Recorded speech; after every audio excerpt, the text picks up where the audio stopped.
How to post long image on Instagram. Hello everyone, welcome to this channel. I'm Emily and I'm here to help you out today. So without any delay, let's get started. So first of all, make sure you have stable Wi-Fi connection on your device. After that, launch the Instagram application. Make sure you have an updated version of the Instagram application.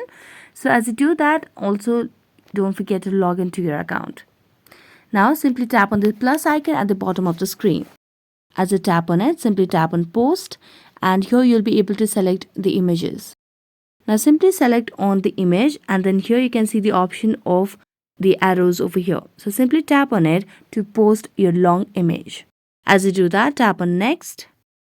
And if you want to post more than one picture, you can just go back again and then select multiple pictures over here. Now the size of the pictures might be different, so let's do that and tap on next.